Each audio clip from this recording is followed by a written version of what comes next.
As the professor mentioned, Asia definitely is a huge market to go. So in this breakout session, we're going to talk more about Asia.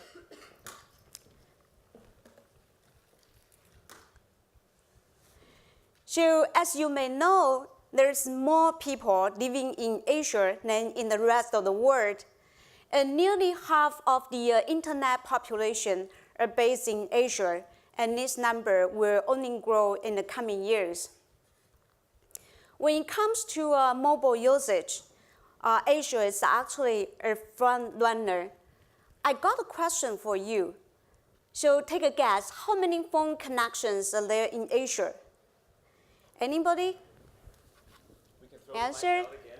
Anybody wants to take a wild guess how many phones it is? It's more than 3 or 4 maybe. Anybody? 4 billion? I can throw the 5, okay. No, two less. Feel like at an auction. More. Any more? 8 billion, okay. More than that? 10? Okay. Oh, See? yeah, there is Okay. 3.7 billion mobile phone connections in 2014 in Asia. That's amazing. And the smartphone connections will grow to 1.6 billion by 2017, with 900 million new smartphone users in the coming 2 years. So in terms of the time spent on mobile per week, actually, Asia is also a front runner. You can see that both the emerging and the developed Asian markets are extremely high on mobile usage. So Asia is also leading in e-commerce.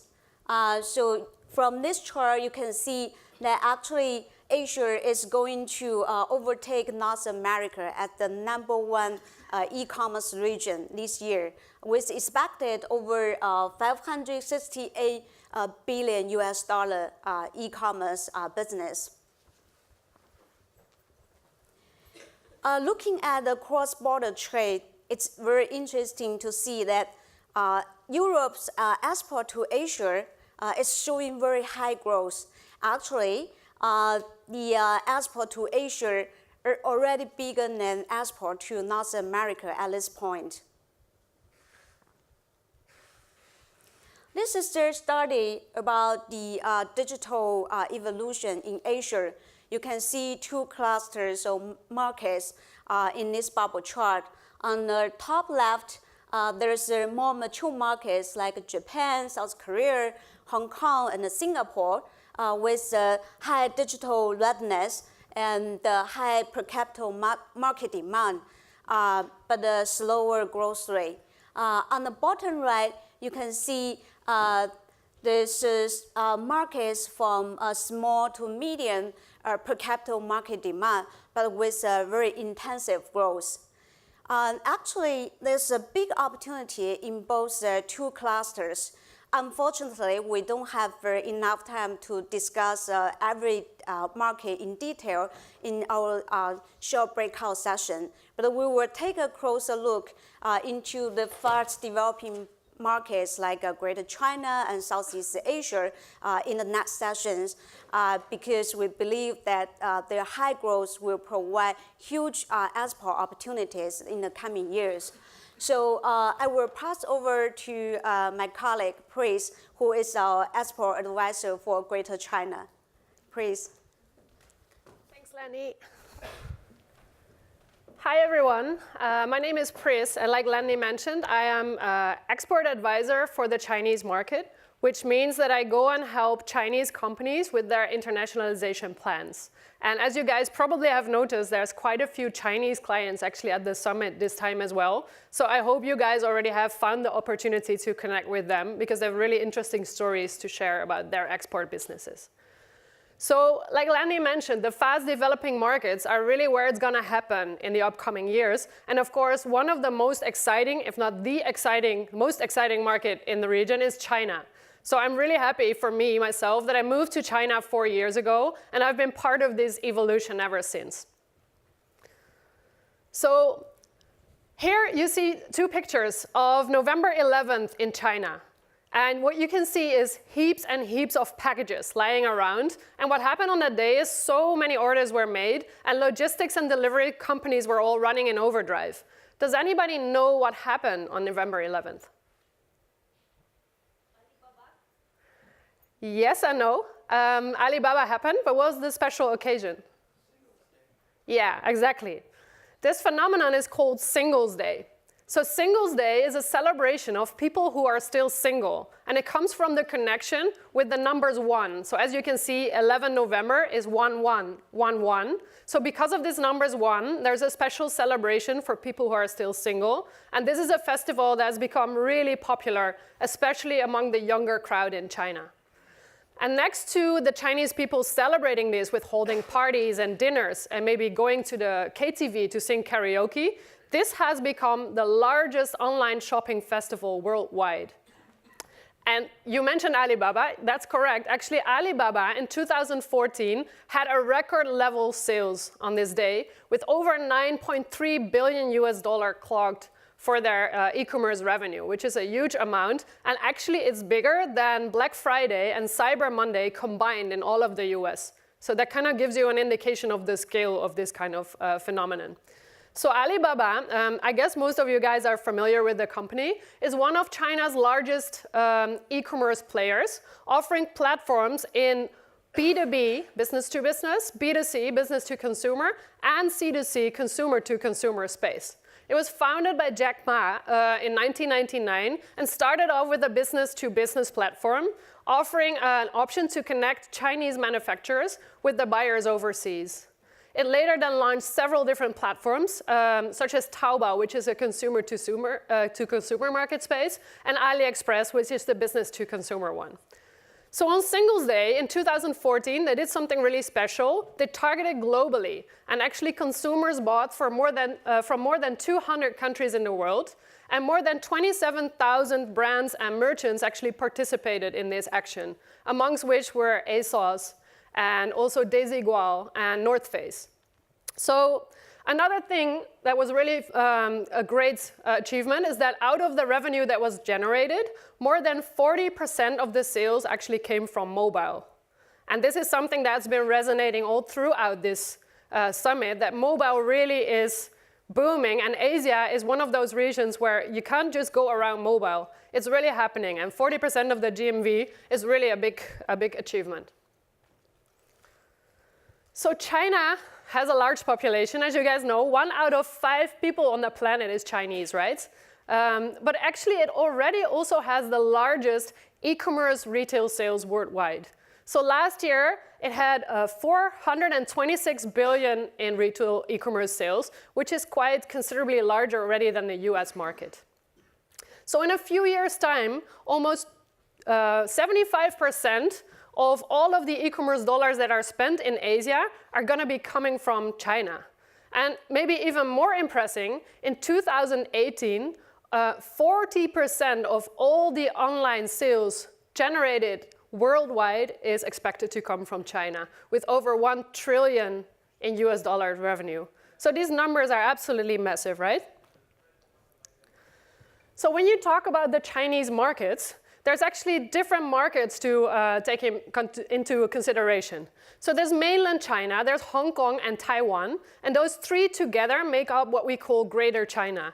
But these actually need to be dealt with as 3 distinct markets with different currencies, different cultures, different interests, and also different languages. So if you guys go and step into the Chinese markets and you want to really reach everyone in the market, you got to take these things into consideration. So in mainland China, Mandarin is the most common language, and the character sets are written in a simplified way. In Hong Kong, people are speaking Cantonese, but they use the traditional script, which the characters are very similar to the simplified ones, but as you can guess, they are slightly more complicated in nature. Then in Taiwan, they speak Chinese, but they write with the traditional set. And in Hong Kong, next to speaking Cantonese, which actually is a different language altogether, English is quite widely spoken as well. So even though mainland China is obviously the largest chunk when it comes to the digital buyers base. Actually, Hong Kong and Taiwan are very interesting as well, because even though they're smaller in size, their GDP per capita is very high, which also brings with it a very large buying power. So mobile penetration, like I mentioned, mobile is really big in the Chinese markets. Mobile penetration is well over 90%, and actually smartphone penetration is very high as well. Android is the dominating one in the markets, in all of these three markets, starting from 60% of share in Hong Kong to almost 80% share in Taiwan market. So if you guys have mobile applications or mobile games that you want to launch in Asia, really these markets, you cannot go around them. So Chinese festivals and holidays. As you guys may know, we actually just started the new year in China in the past 2 weeks, and we started the year of the Yang, which is the sign on the screen, which could be translated to either sheep, ram, or goat in English. And this is actually something that raised some discussions in China, because which of the animals should it be? It stems from the fact that this character can be translated into each of these animals in English. Anyway, the year of the sheep has just started, and what happens generally in Chinese New Year is that people go home to their families, they eat a lot, they celebrate together. It's actually quite comparable to what we do over Christmas time. But what they also do is they give each other red envelopes. So these red envelopes, called hongbao in Chinese, are very popular. And this year what happened was really great. The online chat applications in China, they jumped on this opportunity and they offered this online. So people could send red envelopes containing digital money to each other online. And in this year's Chinese New Year, more than 1 billion of those red envelopes were sent out and received. So that's really a large number. And I'm also one of the users of that, because I tried it out myself and I had great pleasure in sending and receiving those envelopes. So I already mentioned Singles Day, but actually Chinese love celebrating the romantic days. So they celebrate 3 in a year. So they celebrate the Western Valentine's Day, but they also celebrate their own Chinese Valentine's Day, which is on the 7th day of the 7th month of the lunar calendar. And next to that, then they have the Singles Day, which of course, next to the kind of romantic day, has the online shopping phenomenon. So these are all great opportunities if you're into gifts, flowers, cards, any of those kind of things. But last but not least, actually the Western holidays and festivals are increasingly popular. And things like Christmas is really something that is booming in China as well. So if you guys want to step into the Chinese market, on the one hand, do take into account those local holidays and celebration, but at the same time, also don't leave out the Western ones, because they also provide an opportunity for you guys. So one thing that really impressed me after I arrived in China is the mobile usage and mobile developments. And I've really seen it happening over the past 4 years, that literally everything can be done on mobile. People do like online shopping on mobile, they book their restaurants on mobile and their flights, they hail a cab on mobile and pay with their mobile as well. Literally everything can be done on mobile. And one thing that's the most impressive about that is the level of customer service that people get on mobile. So companies generally provide really good customer care in China, but it really also applies to the mobile applications that they use. So take an example of Taobao. So Taobao is the C2C platform of Alibaba, and it can be compared to companies like eBay and Amazon in their business model. Taobao has a chat application that allows the consumers to directly interact with the sellers. So they can chat directly with the sellers, really making it very fast and easy to get their goods. So another company is called JD or Jingdong, and was formerly called 360buy, which is one of the larger online B2C retailers in China. And they basically sell anything from electronic applications to books to furniture, and their delivery services are phenomenal. They have same-day delivery, they have 3-hour delivery, and they even have nightly deliveries in some of the major cities all across China. So taking this into account, it's no surprise that a lot of the Chinese consumers are used to getting very good customer service and also to very fast delivery and often free as well. So speaking about customer care and customer service, actually, email is not the preferred mode of communication. Sometimes chat is preferred over email and even over phone calls because chat is fast, it's efficient, and it's also a very non-intrusive mode of communication that a lot of the Chinese like to communicate with. So when it comes to payments, actually the good news is that credit cards are becoming more and more popular, but in the same time, there are very strong local payment methods that are dominant in the market. So if you guys go and enter the Chinese markets, do take into consideration to talk to third-party payment providers like Alipay or UnionPay to see whether you can incorporate them into your business model. Last tip is if you talk about websites and you want them to be accessed fast, this is not always very easy in China. So make sure that if you have a website that you want to launch in China, that the website loads fast and it loads smoothly for all your customers, because otherwise this can really be a big hindrance for you to succeed. So China is really an amazing market, and I would happily talk to you guys for 45 minutes about China, but obviously we have very limited time. But I really think it's a market that you cannot go around. And if you guys want to enter this market, Google can be your partner. So the Google users are generally higher educated and higher income. We have very, very strong partnership on mobile. And as the mobile session in the past already mentioned, there are very, very good mobile advertising solutions available for you to reach the Chinese consumers. And our display solution in China actually has a reach of 90%. So that about China. Then a little bit more about the other region that Landy mentioned before, Southeast Asia. So if you looked at the bubble chart that Landy showed, actually many of the fastest developing markets were the Southeast Asian markets. And when you speak about Southeast Asia, it's actually a very big region. The region consists of 13 countries, but generally when people speak about Southeast Asia, they speak about what they call the Big Six. And the Big Six consist of Thailand, Malaysia, and Vietnam, Singapore, Indonesia, and who am I missing? And the Philippines. So yeah, these Big Six kind of make up the majority of the Southeast Asian market. And this is also the case when it comes to e-commerce revenue. So with 7 billion in overall e-commerce revenue for the Big Six, it's actually already a decently sized market. But it's growing so fast that in the upcoming years, there's going to be more and more coming in. So another good opportunity is that actually Southeast Asian people really like to do cross-border shopping.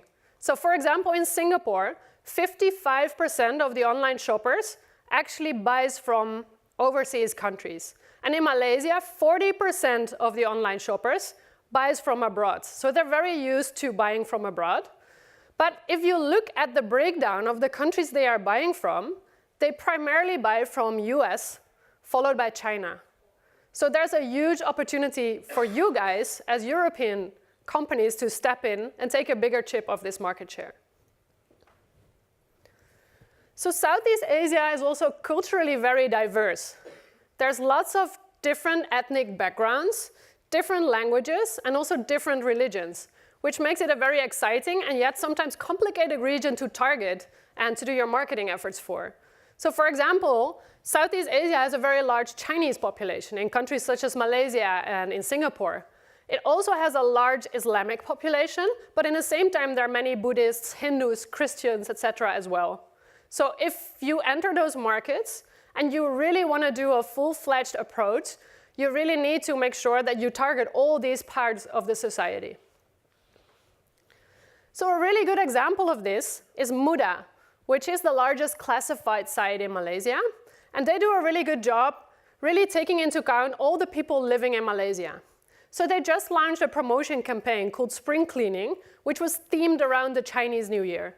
So obviously this caters to anybody, with the ethnicity of Chinese that is living in Malaysia. Also, they have many ad formats available in all the languages spoken in Malaysia. So let's have a look at the video with one of their commercials in English.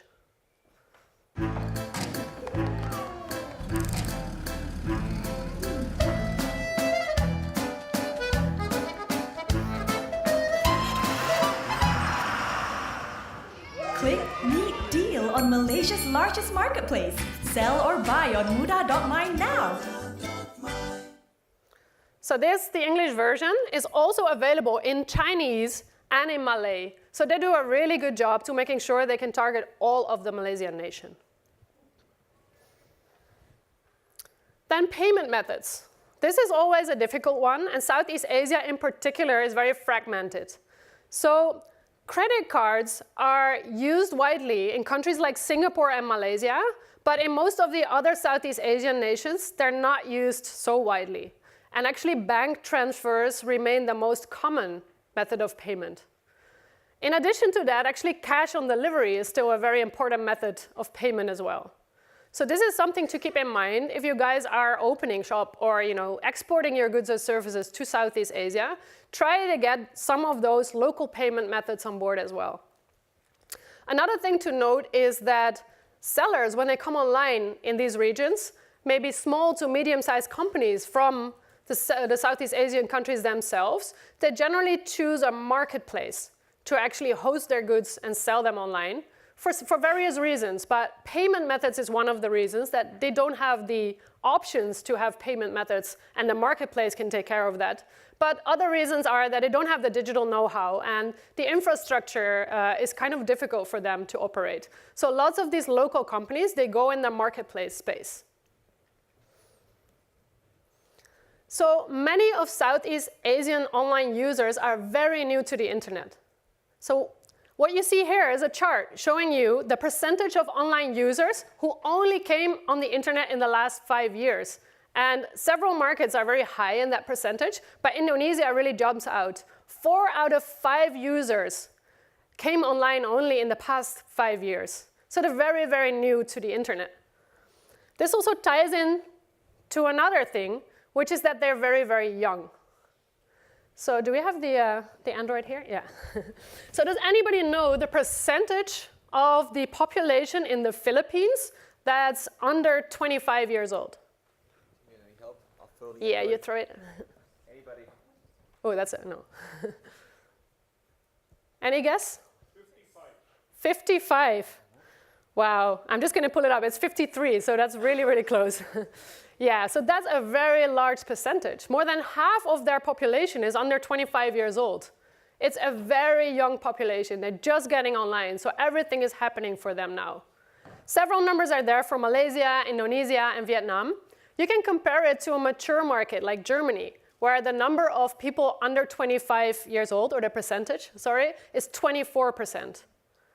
So there's a huge difference in the demographics of the market. And this is something to keep in mind. If you enter the Southeast Asian markets, the population is very young. So this really needs your attention to tailor your products and also tailor your marketing methods to reach those populations.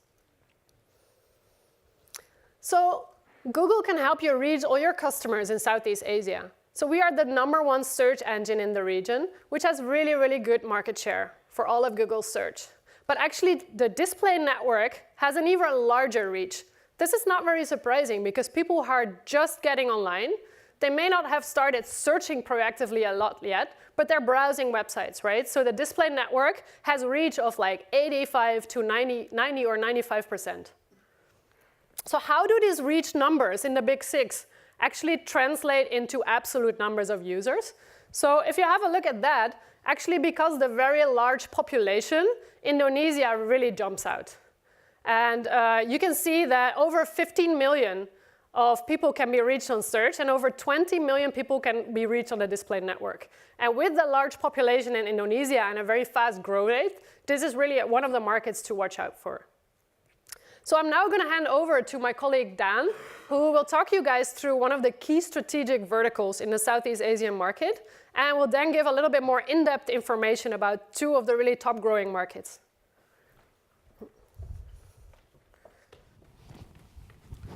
Thanks, Pris. So my name is Daan. I also work, same as Pris and Landy, I work in the China market, specifically focused on branding, which means that I actually work with some of China's large tech giants in building their overseas marketing strategy when it comes to digital. So when we look at one specific vertical that we really wanted to highlight, because it's one of the key growers in the Southeast Asia market, it's gaming, and more specifically, mobile gaming. As you can see here, it is really, really growing fast.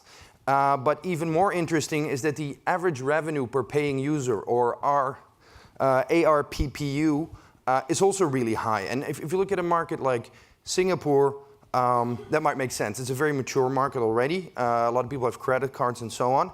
But then if you look at a market like Thailand or Vietnam, it actually also have a very high revenue per paying user, which is something that you might not expect. And secondly, we wanted to highlight a game that has proven to be very successful called Tower of Saviors. It's a dragon and puzzle role-playing game that was originally developed for the Hong Kong market in traditional Chinese, but later on was actually translated to simplified Chinese and English to tailor to the overall Asian market. And one thing that they did really well is that they actually took mythological characters from different cultures in Asia and integrate them into the game, so you could actually play with those different characters from your culture, and that really, really made it a huge success within Asia. So when we look at some of the specific markets, as you saw before, where the slide with the bubble charts that Landy presented, there's a clear split between the more mature markets, and then we actually have the fast-growing, up-and-coming countries. And of those up-and-coming countries, Malaysia is a very interesting example, because it, more so than the other markets, it already has the foundation in their GDP. It's actually a very prosperous country. The GDP is higher, and it offers a lot of potential in that respect. Interesting to note is that Malaysia has already gone mobile first, as in mid-2014, more of their search queries in Malaysia are done by mobile devices than they are by tablet or desktop. Thirdly, Malaysians love to shop online. They're very comfortable with that, and their number one vertical to buy things is apparel and accessories. So they're comfortable buying apparel online. Now, what is interesting for people here is that actually Malaysians don't distinguish between a local player or an international company. They're equally fine buying with either. And a great example to highlight here is Zalora, which is a fast fashion retailer online in Malaysia. Now, this name might not ring a bell, but I would say for most people here, Zalando does. And actually, they share the same mother company in Rocket Internet, who actually launched both these. And so they actually went to the Malaysian market and have been very successful in launching it under a different brand name, tailoring to this market, taking advantage of the fact that Malaysians don't really distinguish between an international player or somebody from the local market. So that's Malaysia. Now take a look at Indonesia, which is a very different market, but has its own unique potential. Specifically, as a lot of people already know, but it's the fourth biggest nation in the world. It has a huge population. It's actually the biggest economy in Southeast Asia. And they're also big when it comes to mobile. 80% of the people there actually own a phone, and 28% of those phones are smartphones. Now, this is also interesting because the fact is that people are already comfortable with a phone, and you can be pretty sure that the next time somebody drops their feature phone in the water, they're going to replace it with a smartphone, not a feature phone. So it is really ready to take off when it comes to mobile internet. Lastly, Indonesia is expected to be the seventh largest economy in the world by 2030. So it's really, really ready to take off. One thing to note in Indonesia, which is very interesting, is that in general, they have a high preference for C2C platforms. This actually has two oranges. The first one, as Pris already mentioned, is the fact that a lot of the sellers don't have their own digital infrastructure and very comfortable using market platforms where they can connect directly to the consumer, which solves a lot of their problems. Secondly, it's trust. So in Indonesia, a lot of currently the online buyers in Indonesia are new. It's going to be their first time, and they have a bit of a trust issue. So they like to be able to connect directly to the seller through these platforms. That really takes away that trust issue. And the biggest example of this, which is the biggest market in Indonesia, is Toko Bagus, which just changed its name into OLX. but they have the biggest share in the market and really took advantage of what the people in Indonesia are looking for when they are considering to buy online. So a good example of somebody being creative and thinking outside the box, dealing with, for instance, payment methods, is Indosat, which is a telco operator from Indonesia, and they had to deal with the fact that when it comes to, say, online app purchases, almost nobody has a credit card in Indonesia. So they came up with a solution where people can actually buy directly through their mobile contract. Let's show a short video on that.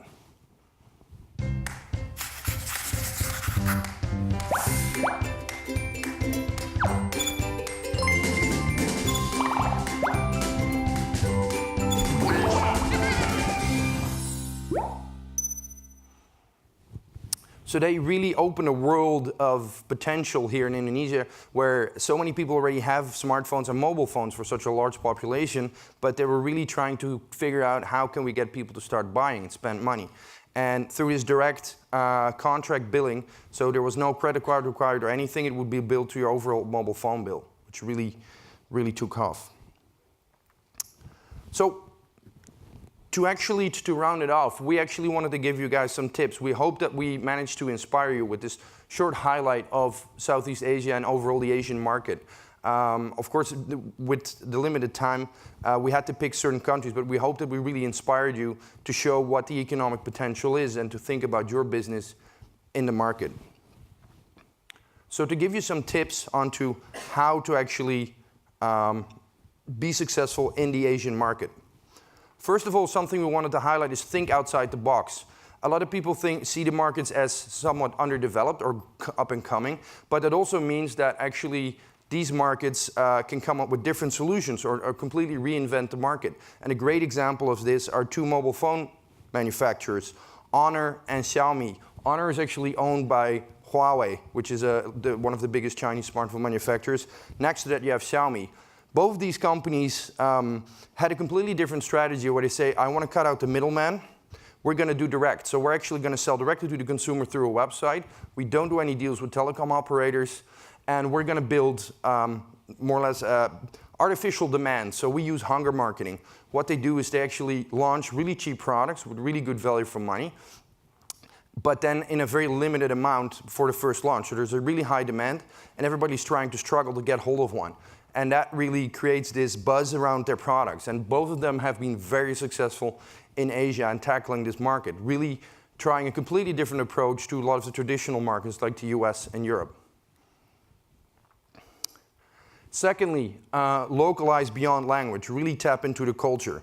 We saw the initial example that I showed for Tower of Saviors. And again, this is an example of Disney coming to China, where they realized that like if we're going to use the traditional Disney characters like Snow White and so on, those don't really resonate with the Chinese audience. So they actually picked a very popular Chinese kids cartoon called Xiangyang and tailored that and create games around that with their infrastructure, and that was really successful. Second example of that is Angry Birds, which again, it really resonates with the people, and they had a custom Chinese New Year Angry Birds example. One thing to keep in mind is that this is localized beyond language, and tapping into the culture is really key to adjust, but it really depends on which business you're in. A good example, of course, I think most of you know that the Asian markets also look to the Western markets when it comes to inspiration, for instance, fashion, right? There's a high demand for, say, LV bags or something like that, so it really depends on where you're in. Gaming and so on, people love to see their culture, but when it comes to fashion, it's also really looked at that Western cultures can inspire them on that. So keep that in mind. It's not just all customization. Lastly, and we cannot say this enough, Asia is really moving from just mobile first to mobile only. It's really where it's going, and Asia is leading the way in that respect, as you can see also, as our chairman Eric Schmidt said. And there's no better example of that than the average Hong Kong cab. This is a picture of a Hong Kong cab driver who's pretty switched on, I would say. And this might be a bit excessive, but it's really, the cabs there are ridiculous when it comes to the amount of phones that they have. So, yeah, as we said, what I wanted to close off with, again, I really hope that we inspired you guys, and if anybody has any future questions, or you really wanted to take it to a next level and start talking about how your business can enter Asia, please get in touch with your account team, and also get in touch with our global expansion team, who have been hosting you here so far and can really help you in taking your next steps in your strategy. We still have some time left for some Q&A, so I would like to invite my colleagues Pris and Landy back on stage so we can answer some of your questions if you have any. Any questions, guys? Yes. Thanks very much, guys. Really interesting stuff. I'm sorry if you actually showed a slide on this one, but it was about the Google market share, the search market share in China. Can we reach people via AdWords on search in China? So yeah, our search market share in China is not very big at the moment. We didn't show a slide on this. So the ways you could reach Chinese users through Google are very strong in the mobile partnership and very strong on the display network. Question.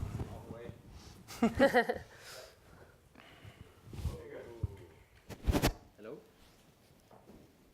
Hello? Yep. Okay, you talked a lot about different payment methods. What about financial services overall? Are they used to online banking in these, at least the big 6 that you call them? Yeah, good question. I think that really varies in the markets. For example, Singapore is a very mature market that uses online banking. It's up and coming in Malaysia as well. It's very, very low in the other big 6 Southeast Asian regions. So it's in the early stages, yeah.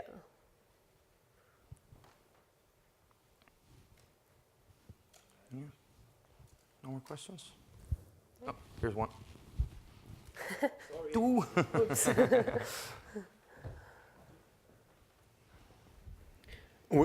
You talked a lot about consumer stuff. Could you tell a little bit about B2B, SaaS in particular, or just B2B in general? You mean any vertical in mind, or like any sort of? We're in software, but any general observations about kind of specificity and advice about going into Asian markets for B2B versus consumer?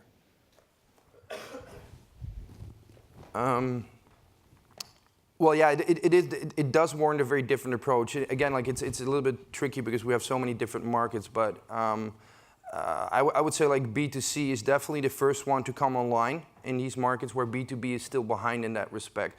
Again, it does differ quite a bit. So you mentioned software, which is easy. It normally has somewhat of a lower barrier to entry to actually set up B2B.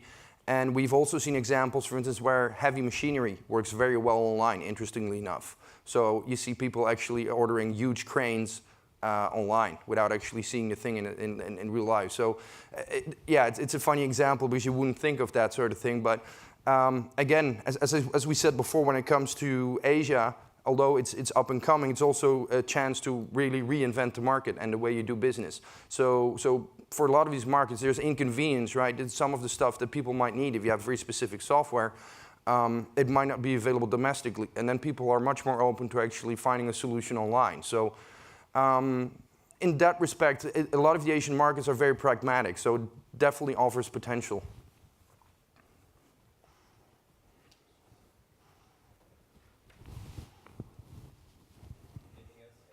Oh yes, over there. I think I'll rather walk down than somebody else again. Yeah, here. Yeah. Great presentation. Thanks. And as I know, China has a lot of alternative Android stores.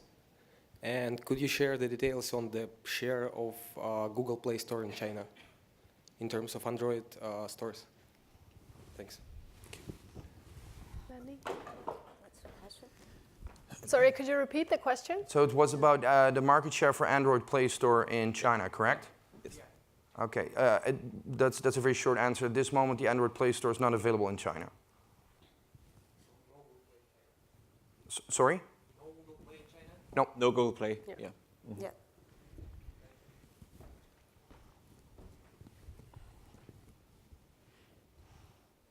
What about Baidu? Jasmine mentioned the It is the largest search engine in China. But what happens in China is that there's several search engines, local ones, that are coming up and are also pretty big. I guess Landy can name a couple of them. Yeah, and we just, I think our DoubleClick just integrated with Baidu search. Yeah, we did. So we can also help, our customer to reach actually web the search. Any other question? All good? Huh? Okay. Well, thank you for your time. Thanks, guys. Yeah. All's yours.